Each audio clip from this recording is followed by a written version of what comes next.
Yo yo yo tout le monde, j'espère que vous allez bien, que vous avez la forme. Bienvenue dans ce petit live. Normalement on le fait pas trop à cette heure-là, mais on a du boulot après. Il faut qu'on modifie le skatepark, on nettoie le skatepark et il est réservé pour après. Donc c'est pour ça on est un peu en avance. Alors je vais prendre le petit cours avec vous comme ça, j'ai accès à tout ça. Hop, vous m'entendez bien? Et si vous pouvez me poser vos questions, pareil, je serai ravi de pouvoir vous aider. Yo yo yo tout le monde. Alors on va commencer par Léo qui me demandait des conseils, mon petit Léo, sur... Alors déjà Léo, il faut qu'on fasse gaffe parce qu'en fait tu me demandes trop d'un coup et le problème quand je dis on me demande trop d'un coup, tu vas te perdre. Il faut mieux qu'on reste focalisé à chaque fois sur une voire deux figures. Mais si trop rapidement on veut s'étaler sur trop de figures, et ben, le problème c'est que on va se perdre. Donc je vais pas te recommander à chaque fois, je vais pas donner 36 000 conseils en même temps parce que on va se perdre. Et c'est pour ça qu'il faut qu'on reste vraiment focalisé sur ce qu'on a besoin et c'est le plus important. Donc si tu as des questions plutôt, pose-moi d'abord ta question la plus importante pour toi pour que je trouve des solutions. Parce que tu me demandais, tu vois, que tu voulais flip front, ok. Et après tu veux le flip back et après tu veux l'impossible. Et tu vois, ça fait déjà trois gros tricks super durs à apprendre. Et c'est pour ça, ça va pas marcher. Si je t'apporte tous les tutos tout de suite, ça va pas marcher. Je le sais parce que je l'ai déjà fait avec plein de membres et en fait on les perd. Il faut d'abord que tu te poses la question, quelle figure réellement toi tu veux. Donc quelle figure tu veux réellement apprendre. Et ensuite, je t'oriente au mieux. Donc c'est pour ça, tu me poses tes questions tranquillement sur la figure que tu as le plus besoin et comme ça, bah, on va pouvoir l'améliorer. Donc pareil, Alexia, si tu as aussi besoin, tu as des questions pertinentes sur ta progression, tu peux aussi me poser tes questions. On a pas mal de membres qui bloquent sur les figures et pareil, c'est toujours l'entraînement, l'entraînement et le temps sur l'entraînement. Donc c'est nickel. On va passer, on a Hugo qui avait besoin d'un tutoriel no slide. Je vais d'abord faire le tutoriel no slide pour Hugo et après je passe aux questions suivantes sans problème. Donc on va refaire les no slides. D'ailleurs c'est bon aussi pour vous parce qu'en fait c'est pas des figures compliquées et bah ça aide bien. Et bah comme ça, si vous pouvez faire ça aussi, tant qu'à faire, ça fait un bon entraînement. Donc pour le petit no slide. Alors, quand on fait des figures en curve, alors, que ça soit en gros, que ça soit no slide, grind, et ben en fait, si vous êtes toujours trop parallèle à votre spot, vous voyez votre spot là, si vous êtes trop parallèle ici, toujours, vous vous mettez en difficulté parce que là, on n'a pas d'angle. Donc que ça soit no slide, que ça soit grind, à chaque fois qu'on est trop collé, c'est un peu le caca. Donc on peut voir, si je fais un grind, j'aurai largement plus du mal si je suis collé, parce que là, en fait, je vais taper mon skate dans le rebord. Mieux vaut prendre un bon angle, toujours. Parce que comme ça, avec la vitesse, on peut monter. Ou si là, on peut paraître trop lent, on avance un peu. Mais évitez quand vous faites vos tricks de trop être près, parce qu'en fait, là, on n'a pas d'angle et on va taper trop régulièrement. Et en fait, ça c'est important de comprendre, mais on a Hugo que j'ai pu voir sur les vidéos. La différence, c'est que sur la flexion, on force pas assez sur le transfert du poids, et pour le coup, c'est l'effet inverse. Hugo, j'ai trouvé qu'il était trop loin. Donc, quand Hugo fait son no slide, là on peut voir que je conseille de prendre cet angle. Pourquoi cet angle? Parce que quand on prend cet angle-là, bah déjà on a le visuel devant. Là on peut voir, on a le petit visuel, on voit bien le spot qui est là. Donc là on est bien et hop on attaque devant. Par contre, il faut aller assez vite pour rejoindre le spot parce que si on tape trop loin et on va pas assez vite, bah, on n'atteindra pas le nose. Et en fait c'est le problème de Hugo quand il est parti faire son nose slide, vu qu'il allait trop loin et bah il y avait trop de distance pour faire le nose slide. Il n'a pas réussi à atteindre le nose. Donc c'est pour ça, il faut bien calculer son angle. En gros, si, vous pouvez faire cet exercice, qu'elle soit no slide, grind ou autre en fait. Si vraiment vous avez du mal et c'est trop compliqué pour vous, bah en fait vous posez votre skate là, vous pouvez faire ça 10 essais, pas plus. Vous posez votre skate ici. Et ensuite on peut reculer comme ça. Bah on a pile la line pour commencer quoi. Hop. Et on recule, pile sa line et ensuite on part directement. Alors on peut voir que le skate il est pile dans l'angle et on attaque la figure. Là je suis pile devant. Hop. Et j'y vais. Donc c'est vraiment important pour apprendre que ça soit no slide, grind, backboard, bah, de s'entraîner et de vraiment se mettre sur le curb et de rester sur le curb. Parce que si on reste pas sur le curb, bah, en fait ça montre que bah, on n'a pas son équilibre sur le curb, on force pas assez sur les points d'appui et on est trop loin. Donc c'est pour ça, c'est vraiment un bon conseil de faire ça. Parce que pour le coup, ben on arrive à bien forcer. Donc, ce qui est important, c'est transférer son poids du corps. Donc là, on se baisse, hop, et on transfère son poids du corps. Donc pour Hugo, il faut que sur les vidéos que tu m'as envoyées, tu arrives bien à faire ce mouvement. Donc on va revisionner notre petite vidéo ensemble. Alors, sur la vidéo, on part sur le no slide. Donc, l'élan il est bien. L'élan il est bien, on part de bien loin. Et en fait, le problème, je peux voir sur la vidéo, c'est que à ce niveau-là,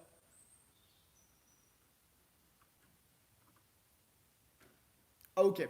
Alors, sur le premier essai, en fait, le gros problème sur le premier essai, c'est que pour le coup, on n'arrivait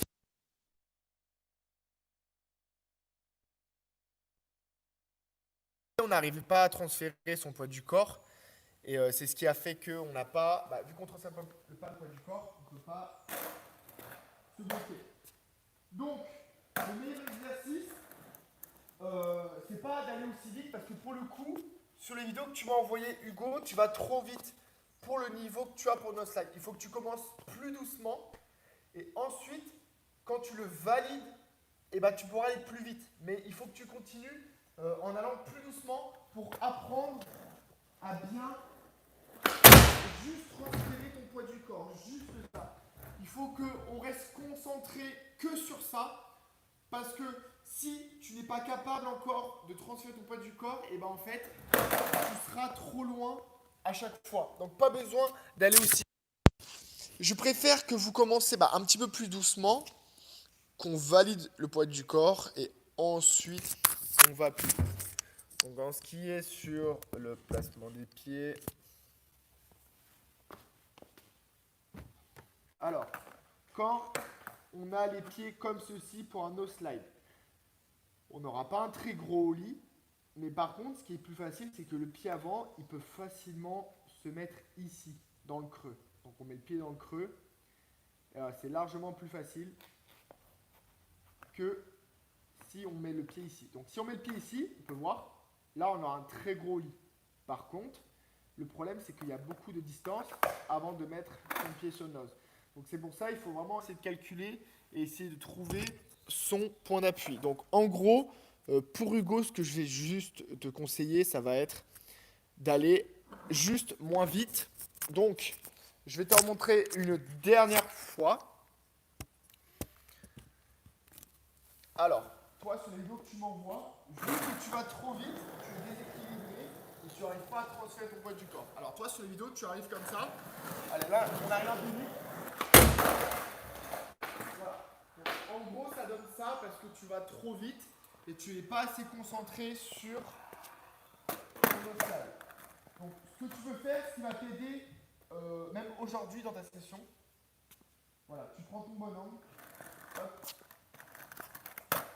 Tu arrives plus doucement et tu t'entraînes juste à transférer ton poids du corps. Juste ça.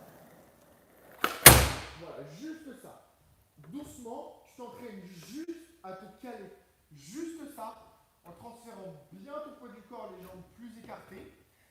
Et ensuite, quand tu as bien compris ça, tu pourras aller de plus en plus vite. Essaye aussi, tu as essayé trop de face. Tu vois? En fait, c'est plus facile de prendre trop de face. Parce que tu vois, là, quand tu prends un meilleur angle, là, tu es vachement droit. Et essaye de rester comme tu faisais mieux, mais ensuite de réguler ton angle et de le prendre plus droit. Donc, en gros, quand on arrive de face, c'est plus facile. Hugo, il est trop de face. Je vais conseiller de le prendre comme ça. Mais si on arrive mieux comme ça, c'est pas grave. On s'entraîne comme ça. Après, l'angle, on le prend fur et à mesure des essais. On se rabat, on se rabat, on se rabat, on se rabat. Jusqu'à ce que, après 10 essais à chaque fois, donc je dis bien, 10 essais comme ça, 10 essais comme ça, 10 essais comme ça, 10 essais comme ça, 10 essais comme ça. Et à moins de 100 essais, on peut déjà avoir des meilleurs résultats parce que nos slides, ça fait partie quand même des figures importantes et pas non plus très compliquées. Donc c'est nickel, on va voir ce soir ce que ça donne. Et je suis prêt, sans problème pour t'aider, c'est nickel. Alors, maintenant on est sur notre petit Léo. Alors sur le flip back et le half cap flip, c'est un peu la même. Donc c'est nickel. Alors, pour faire un meilleur flip back, en fait, il y a vraiment deux façons de le faire. Tu vois, deux façons différentes. Alors en gros, ce que je peux t'aider quand tu fais un flip back. Moi, quand je mets mes pieds sur un flip back, je vais mettre mes pieds ici. Pourquoi? Parce qu'en fait, il faut mieux se focaliser sur la rotation que le flip. Le flip, il va forcément bien tourner. Donc en fait, moi j'ai pas mal d'élèves qui essaient de faire des flip back en mettant les pieds là. Et c'est comme si tu mets trop le pied là, ta planche va trop tourner, tu n'auras vraiment pas un bon contrôle. Donc je vais plus te conseiller d'essayer le flip back en mettant tes jambes plus écartées. Parce que le flip va moins tourner, mais il va tourner juste ce qu'il faut. Et la différence, c'est que ta rotation sera beaucoup plus facile, le placement des pieds comme ça. N'hésite pas à me dire, toi, en commentaire, si tes pieds, ils sont éloignés ou tes pieds, ils sont serrés. Parce que j'ai besoin de savoir comment tu lances, vu que j'ai pas de vidéo, pour t'orienter au mieux. Donc, dis-moi en commentaire comment ils sont. Comme ça, je t'oriente au mieux. Et on a Alexa, tu as un problème, tu veux pas expliquer. C'est pour cela que je vous ai... Eh ben, c'est pas grave. Si tu as un problème, tu vas expliquer. Tu peux même quitter le live, m'envoyer ta vidéo sans problème. Je te la débriefe même dans le live et comme ça, c'est plus facile pour toi. En vidéo, je peux le comprendre directement. Tu peux juste quitter, envoyer ta petite vidéo, tu me l'envoies et comme ça, il n'y a pas de problème. Alors, en fait, super Léo, merci pour tes retours. Alors, en fait, si tes pieds ils sont plus serrés, c'est normal que ce soit plus dur. Parce qu'en fait, moi, si aussi je te fais un flip back, les pieds serrés, et je suis trop concentré sur le flip. En fait, quand tu as les pieds serrés, tu vas toujours faire un plus gros flip parce que tu as plus de force. Et le flip back, la majorité des problèmes, c'est pas le flip le problème, c'est la rotation. Et si tu mets trop des pieds comme ça, tu es trop sur flip. Là, tu peux pas tourner, tu vois. Il faut vraiment que tu mettes tes pieds là pour que tu sois donc pareil, ton pied avant est plus proche du os pour tourner. Donc en gros, tu vois, si je veux te faire un bon petit flip backside, tu vois, tu es là. Enfin, les pieds trop serrés, tu vois. Là, les pieds trop serrés. T'as vu? Quand les pieds sont trop serrés, je suis trop sur le flip et du coup, t'as pas d'angle pour tourner. Donc, en gros, si je te décompose le mouvement, ça va être plus comme ça. Là. Donc, tu vois, imagine que tu as les jambes plus écartées. Donc, en gros, tu vas faire ça. Là. Flip, flip, le pied là et le reverse, tu vois. Les jambes plus écartées, ton flip aura moins de puissance, mais tu vas forcément mieux tourner.